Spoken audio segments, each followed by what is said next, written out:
Senhor. Abençoa-nos o desejo de aprender e servir, para que não sejamos discípulos inúteis em sua obra de regeneração e concórdia, felicidade e luz.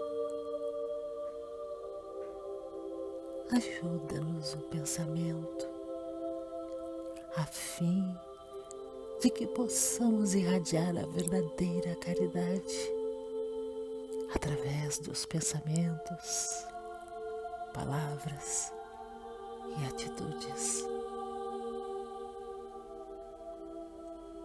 Protege-nos os ouvidos para que não abriguemos as sugestões do mal e purifica-nos a visão, a fim de que o entendimento justo não se afaste de nós. Fortalece-nos os braços, para que o trabalho seja o nosso cântico de glorificação da sua divina bondade, cada dia. E orienta-nos os passos na direção do bem. Sobretudo, Senhor, guarda-nos o coração ainda frágil, inspirando-nos a conduta que deve elevar os nossos destinos e as nossas vidas, sustentando-nos o crescimento para a imortalidade vitoriosa, na redenção que nos ensinou a buscar por intermédio da cruz. Mestre, auxilia-nos a reconhecer a sua vontade e a cumpri-la, seja onde for, e reconhecendo que o amor e a dor são os caminhos de ascensão. Ajuda-nos a descobrir os interesses sublimes da nossa alma nas mais variadas situações da vida, a fim de que estejamos consigo, agora e sempre, no rumo da eterna ressurreição. E que assim seja.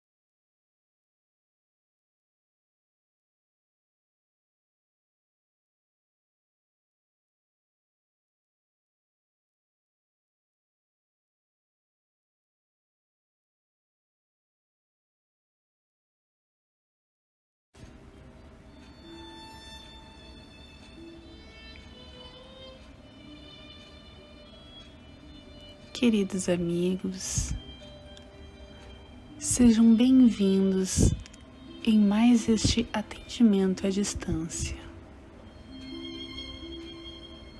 Neste momento, que possamos elevar o nosso pensamento ao alto, agradecendo a Deus pela dádiva da vida, pela oportunidade de mais uma vez estarmos reunidos em pensamentos, em sentimentos, com a certeza que a equipe espiritual do Paz e Luz está nos assistindo, nos amparando em nossos lares, dentro de nossas necessidades. Que possamos abrir o nosso lar, abrir o nosso coração para o aprendizado desta noite, pedindo as energias benfazejas que possam acalmar, pacificar o nosso coração, depositando em Deus as nossas aflições, os nossos medos, as nossas angústias e confiando que o nosso Pai maior, dentro de nossas necessidades, estará nos assistindo.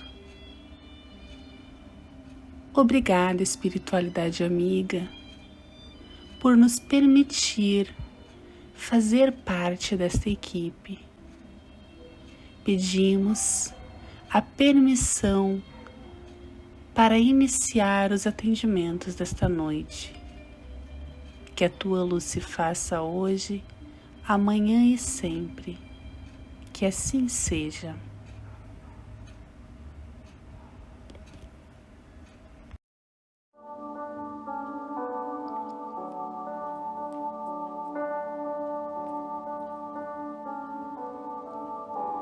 A infelicidade real. Todo mundo fala da infelicidade. Todo mundo a experimentou e crê conhecer seu caráter múltiplo. Venho-vos dizer que quase todos se enganam e que a infelicidade real não é tudo aquilo que os homens, quer dizer os infelizes, a supõem. Eles a enxergam na miséria, no fogão sem lume, no credor ameaçador, no berço vazio do anjo que sorria, nas lágrimas, no féretro que se acompanha de cabeça descoberta e de coração partido,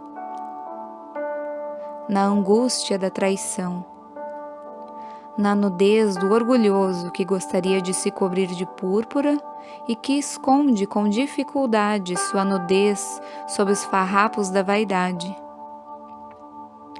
A tudo isso e a outras coisas ainda se chama de infelicidade na linguagem humana. Sim, é a infelicidade para aqueles que não veem senão o presente.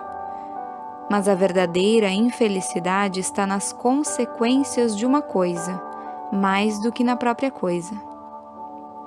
Dizei-me se o acontecimento mais feliz para o momento, mas que tem consequências funestas, não é em realidade mais infeliz que aquele que causa primeiro uma viva contrariedade e acaba por resultar no bem?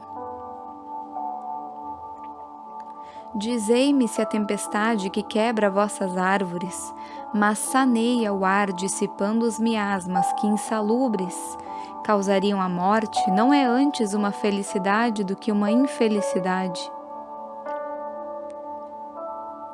Para julgar uma coisa é preciso, pois, ver-lhe as consequências.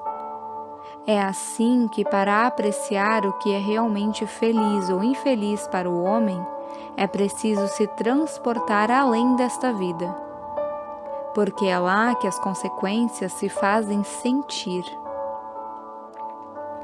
Ora, tudo o que se chama infelicidade, segundo sua curta visão, cessa com a vida e encontra sua compensação na vida futura. Vou-vos revelar a infelicidade sob uma nova forma, sob a forma bela e florida, que acolheis e desejais com todas as forças das vossas almas equivocadas. A infelicidade é a alegria, é o prazer, é a fama, é a agitação vã, é a louca satisfação da vaidade que fazem calar a consequência, que comprimem a ação do pensamento, que atordoam o homem sobre seu futuro. Mas a infelicidade é o ópio do esquecimento que reclamais ardentemente. Esperai, vós que chorais. Tremei, vós que rides, porque vosso corpo está satisfeito. Não se engana a Deus, não se esquiva do destino, e as provas, credoras mais implacáveis que a matilha excitada pela miséria, espreitam vosso repouso ilusório para vos mergulhar de repente na agonia da verdadeira infelicidade, daquela que surpreende a alma enfraquecida pela indiferença e pelo egoísmo. Que o Espiritismo vos esclareça e recoloque em sua verdadeira luz a verdade e o erro, tão estranhamente desfigurados pela vossa cegueira. Então agireis como bravos soldados, que longe de fugirem do perigo, preferem as lutas dos combates temerários à paz que não pode dar nem glória nem progresso. Que importa ao soldado perder no tumulto suas armas, sua bagagem, seus uniformes, contanto que dele saia vencedor e com glória? E o que importa àquele que tem fé no futuro deixar sobre o campo de batalha da vida sua fortuna e seu manto de carne, contanto que sua alma entre radiosa no reino celeste?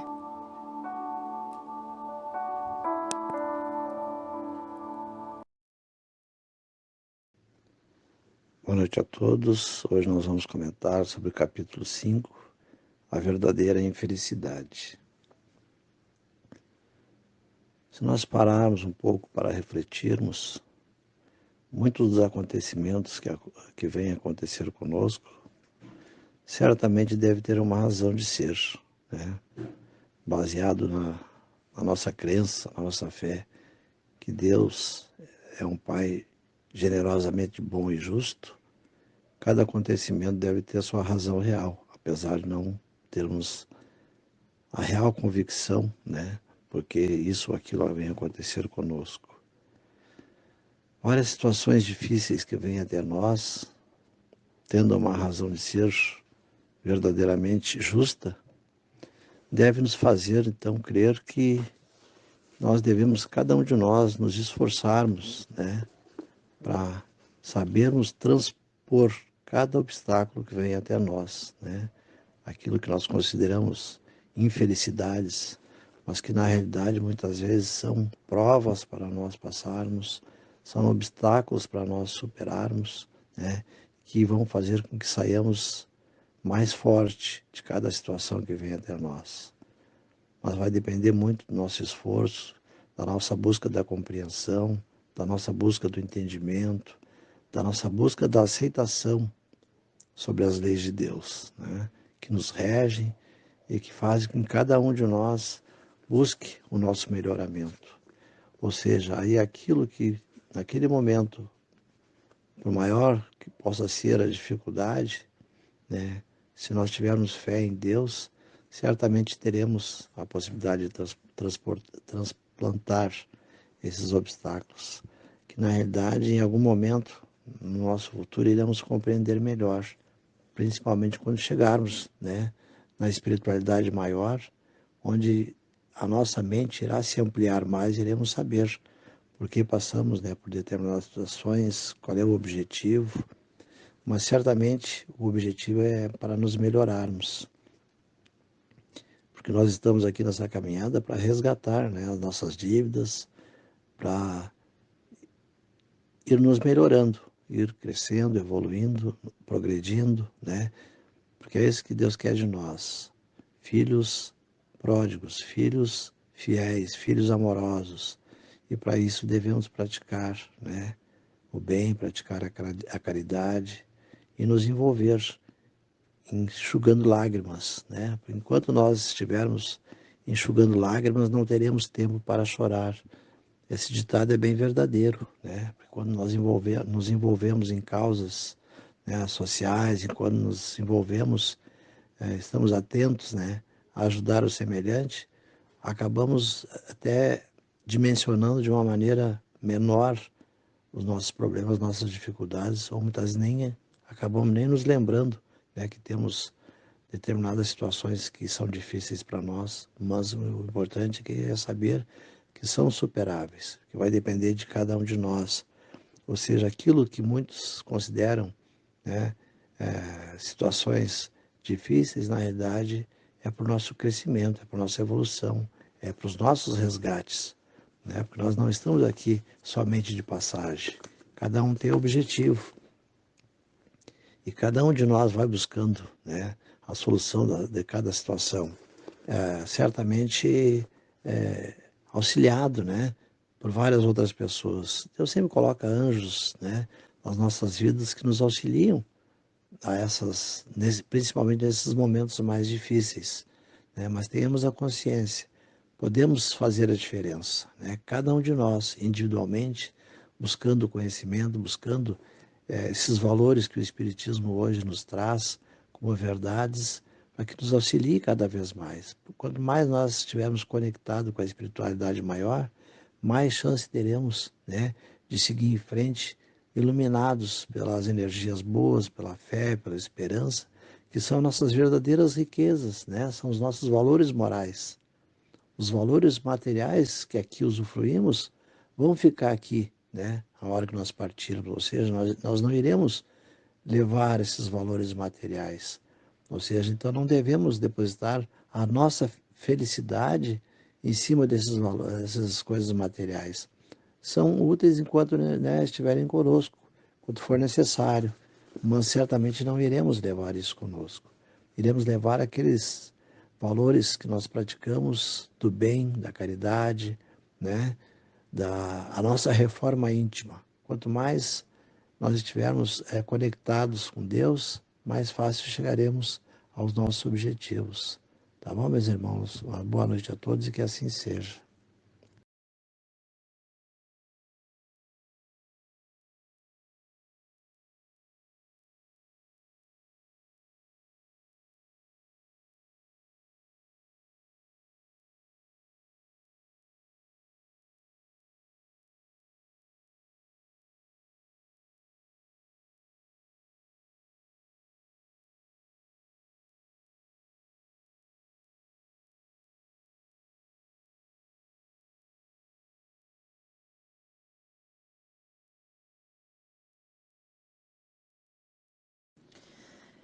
Principais causas da infelicidade: as imperfeições morais e o materialismo, preconceito, ambição e caprichos, orgulho, inveja e ciúme, falta de resignação, insatisfação desmedida, egoísmo, insuficiência do necessário à vida material e falta de saúde ao corpo. Esses são sofrimentos necessários como provas ou expiação ao espírito. Insatisfação profissional, não seguir a vocação por vaidades ou interesses mundanos. O afastamento físico e temporário dos entes queridos pela morte ainda é um dos motivos de felicidade. De tristeza, sim, mas jamais de desespero, pois este é causado pela falta de fé no futuro e de convicção na vida após a morte. Muitos sofrem com as decepções, ingratidões e afeições destruídas causadas por terceiros. Sempre que acontece são testes de resignação e paciência para o exercício da caridade e do perdão, especialmente perseverança na pátria do bem. Sentimento de desgosto pela vida sem motivos que justifiquem. Causas mais comuns: ociosidade, falta de fé, saciedade, fastio, aborrecimentos. Nesta parte, Kardec faz um estudo aprofundado dos motivos dos desgostos dos seres humanos, analisando pelo menos 9 causas que podem induzir o indivíduo ao suicídio. e falsa ilusão de escapar do sofrimento, fugindo da vida. Merece um estudo apurado e cuidadoso, porque serve como um excelente preventivo a este ato extremo. Encerra com as possíveis consequências do suicídio sobre o espírito.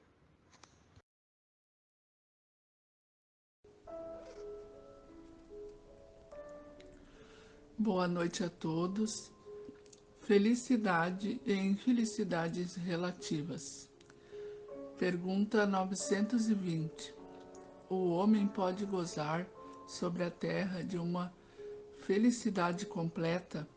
Resposta: não, visto que a vida lhe foi dada como prova ou expiação, mas depende dele amenizar em seus males e ser tão feliz quanto se pode ser sobre a terra. Pergunta 921. Concebe-se que o homem será feliz sobre a terra quando a humanidade estiver transformada, mas, até lá, cada um pode se garantir uma felicidade relativa? Resposta: o mais frequentemente, o homem é o artífice de uma própria infelicidade. Praticando a lei de Deus, ele se poupa dos males e chega a uma felicidade tão grande quanto o comporta sua existência grosseira.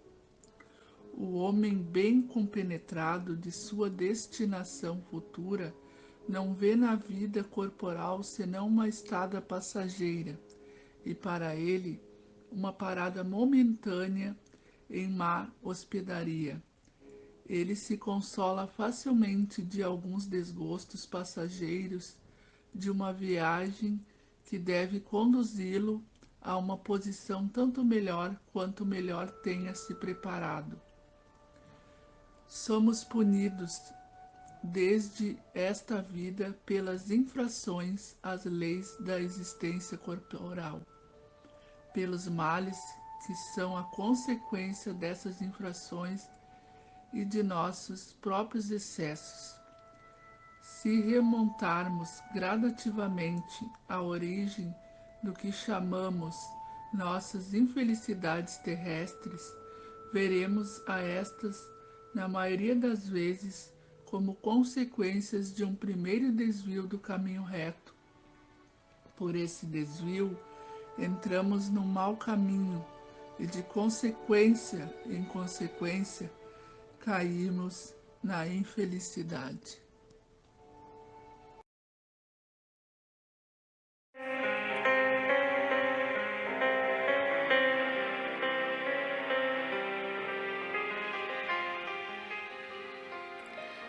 Boa noite, amigos.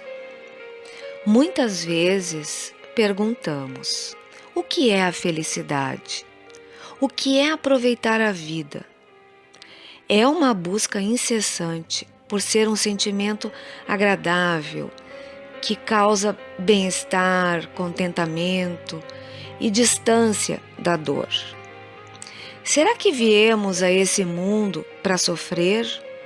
Onde encontramos essa felicidade? Acreditamos ser merecedores desse sentimento? O que fazemos para encontrá-la? E por que, às vezes, ela nos chega e desaparece com tanta rapidez?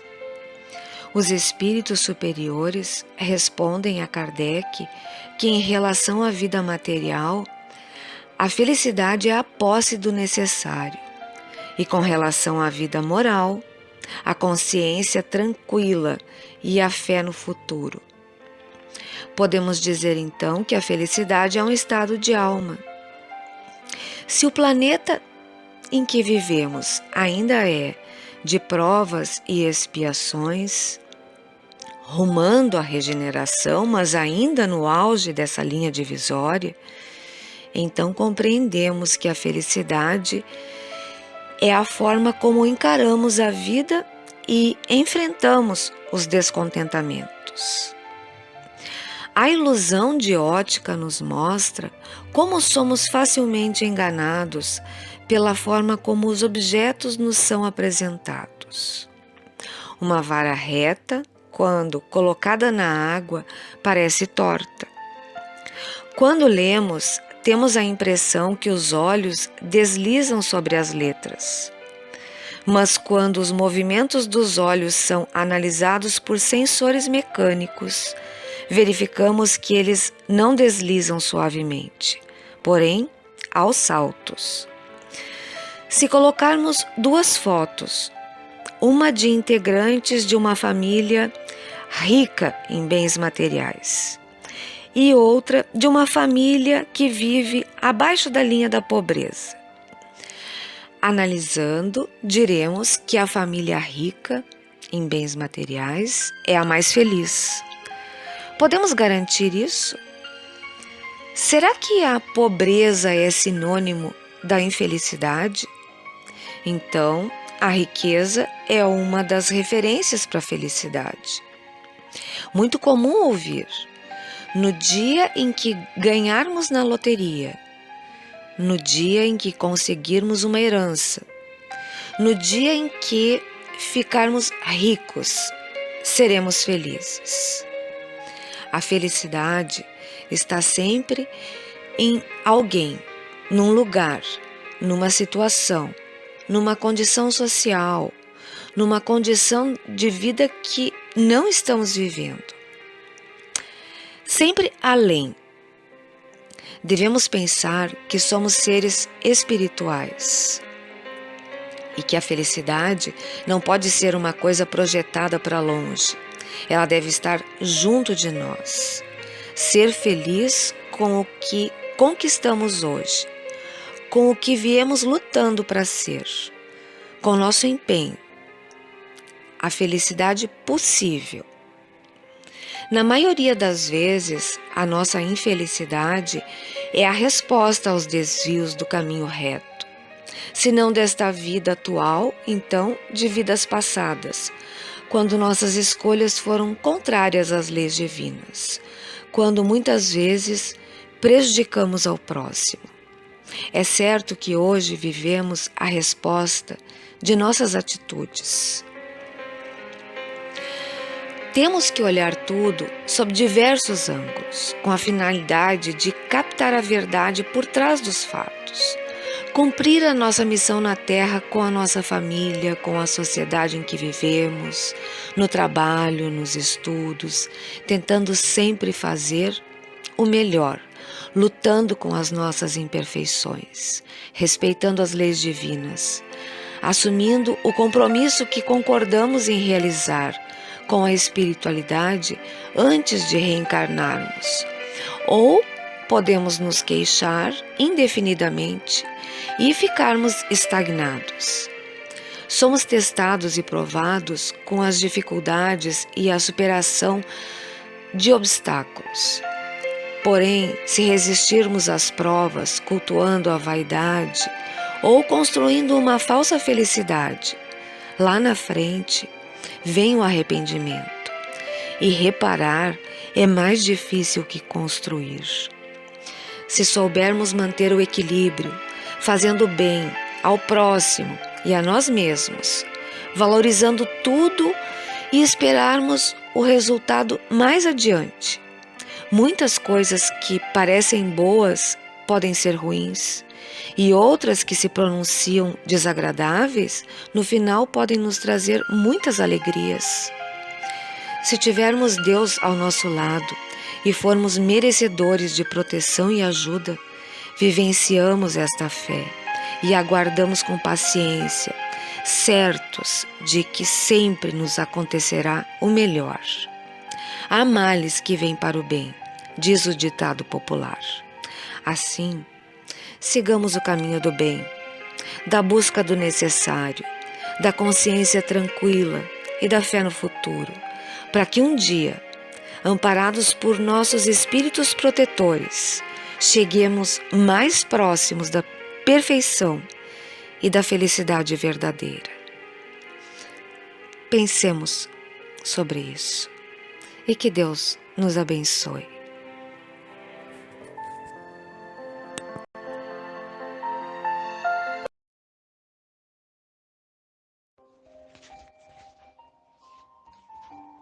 Nós te rogamos, Pai de infinita bondade e justiça, as graças de Jesus Cristo, através de Bezerra de Menezes e suas legiões de companheiros, que eles nos assistam, Senhor, consolando os aflitos, curando os que se tornem merecedores, confortando aqueles que tiveram suas provas e expiações a passar, esclarecendo aos que desejarem conhecer e assistindo a todos quanto apelam para teu infinito amor.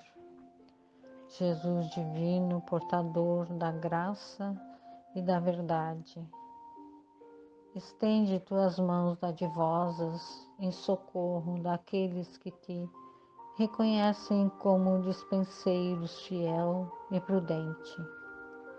Faze o divino modelo através de tuas legiões consoladoras, de teus santos espíritos, a fim de que a fé se eleve, a esperança aumente, a bondade se expanda e o amor triunfe sobre todas as coisas.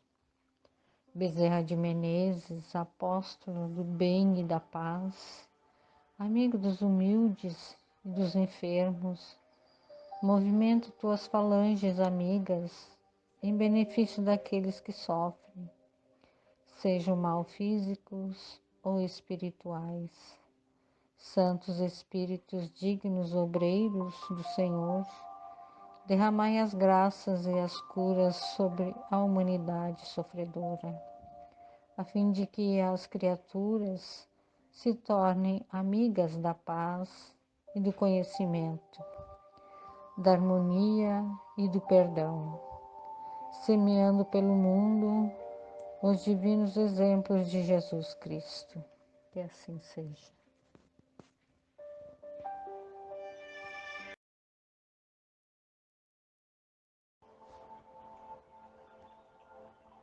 Casamentos infelizes.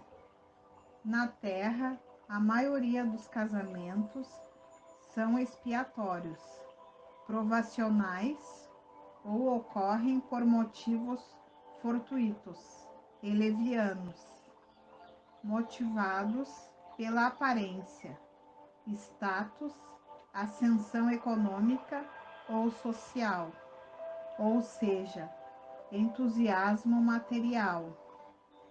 Quando não estão envolvidas as afeições da alma e somente as do corpo, se torna mais difícil, mas não impossível, encontrar a felicidade nas uniões conjugais.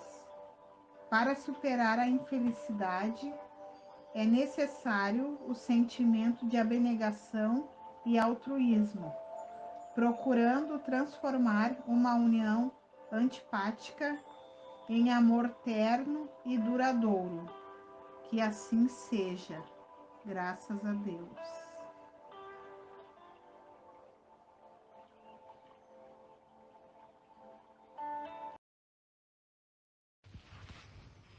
A infelicidade causada por atitudes equivocadas, impedindo a conquista da paz de consciência, quando o indivíduo não se permite levar pelo sentimento de solidariedade e caridade em relação ao próximo, e pelo predomínio do mal por causa da omissão dos bons. Resumo das causas morais da infelicidade humana: vícios morais, a tortura da alma, opções pela infelicidade. Com suas paixões, o homem cria para si mesmo verdadeiros suplícios voluntários e a terra se torna para ele um verdadeiro inferno.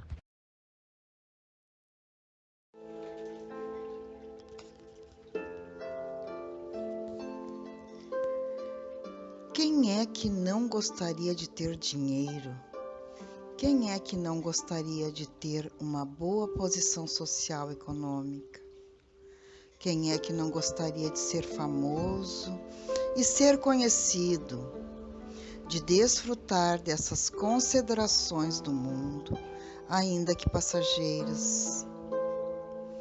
Poucas seriam as pessoas que responderiam que não. No entanto, A felicidade decorre da maneira como nós encaramos a vida. Sim, a felicidade tem dimensões psicológicas. Por isso, visitamos muitas vezes hospitais onde as pessoas sofrem, lugares de padecimento, de dores, às vezes atrozes. Vamos visitar essas pessoas cheios de angústias, com os nossos problemas cá de fora do mundo, e ao lhe perguntar como estão, elas nos surpreendem com uma bofetada de luvas. Eu estou muito bem. Estou muito bem. E nós não conseguimos entender como é que uma pessoa operada, muitas vezes esperando morrer com uma doença incurável ou um mal grave, possa nos dizer que está bem. Tudo com ela está bem, exatamente porque ela, considerando o seu estado de felicidade, a partir do corpo físico, embora o corpo físico também faça parte da nossa felicidade, ou deva fazer, mas ela está além dessas considerações material, porque é o modo como a gente vive por dentro que estabelece como é que vamos considerar a vida de fora. Como Cristo disse que o reino dos céus não tem aparências exteriores, está dentro de cada um de nós. É verdade que muitas vezes nós, ainda que passemos apertos materiais, carregamos uma certa satisfação interna. Não por passar dificuldades, isso seria masoquismo, mas pela maturidade com que passamos essas dificuldades. Daí encontramos pessoas pobres contentes e achamos pessoas ricas desgraçadas. É por isso que, ao pensarmos na felicidade como uma dimensão psicológica, uma dimensão psíquica, uma dimensão espiritual, verificamos que muitas pessoas que vivem dificuldades materiais conseguem extrair dessa dificuldade alegrias íntimas, alegrias para a sua vida, capazes de causar inveja a muita gente rica.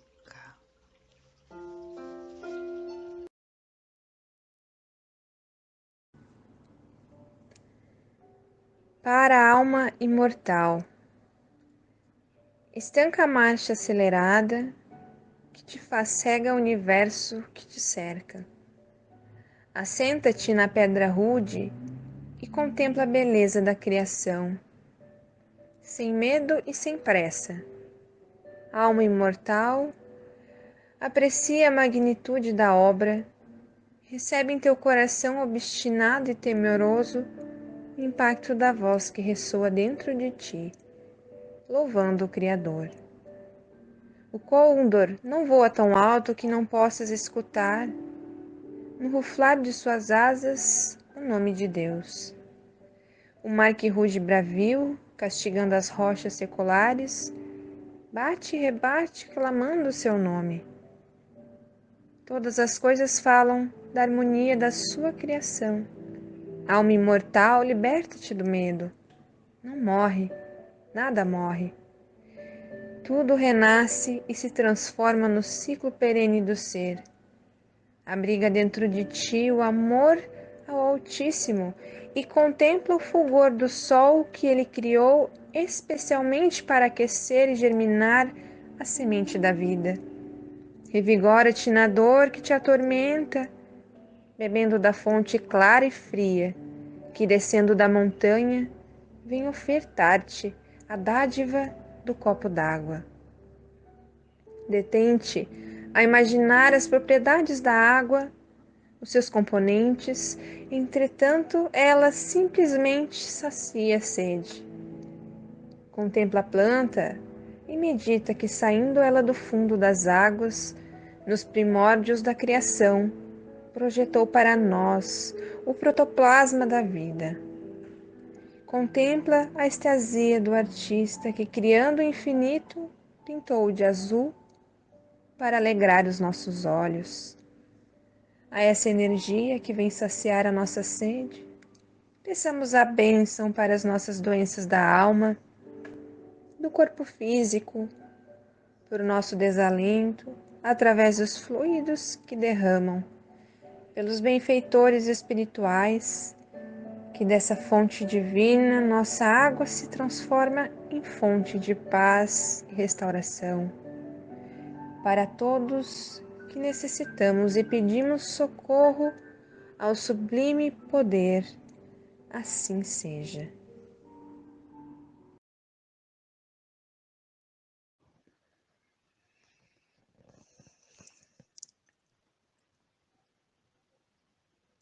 Várias vezes Chico foi acusado de pastiche, ou seja, obra literária, artística, imitada servilmente de outra.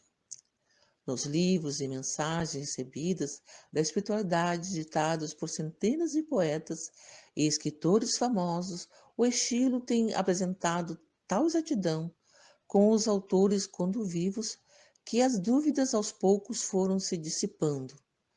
Os maiores críticos literários da atualidade acharam por bem, depois de várias tentativas esclarecedoras, não discutirem mais o fenômeno. Ele existe, já está comprovado, e a causa, segundo críticos e cientistas, ainda continua no terreno das hipóteses.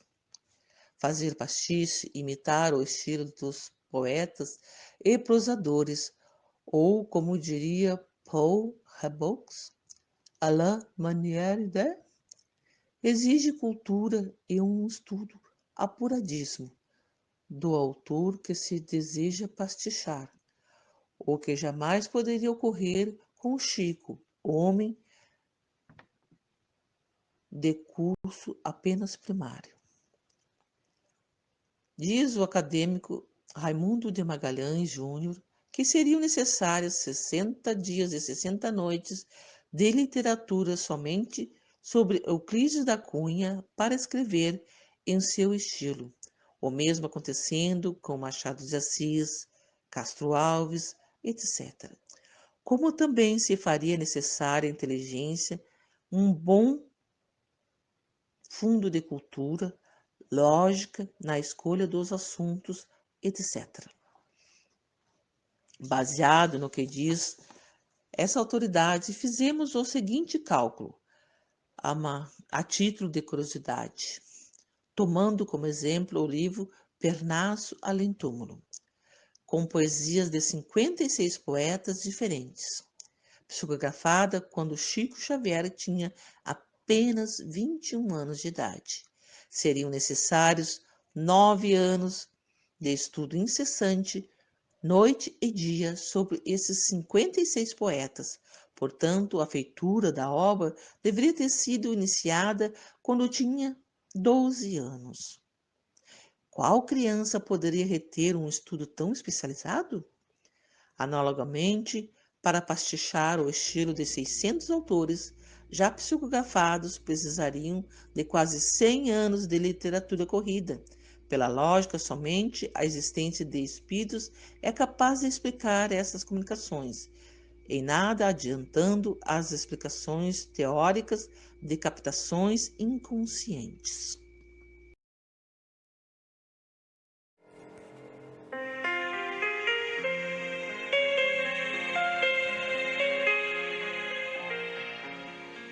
Mestre Jesus, não temos palavras para agradecer por mais esta noite de trabalho, sempre tão importante para todos nós. Edificamos em nossa estrutura espiritual mais um conhecimento acerca da Tua Boa Nova. Agradecidos também às equipes do nosso mentor espiritual da Sociedade Espírita Paz e Luz, a nossa CEPAL, e suas equipes, que nos auxiliam na condução dos temas escolhidos. Todos nós buscamos a felicidade.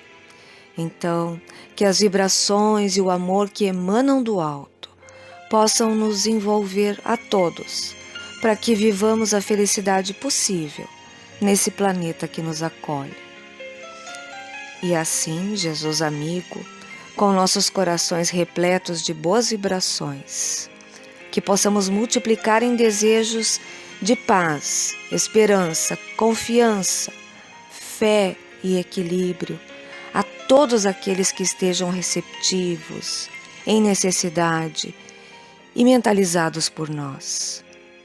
Com a tua permissão, encerramos o trabalho desta noite, Senhor, e te pedimos, fica conosco, porque de ti muito precisamos. Que assim seja.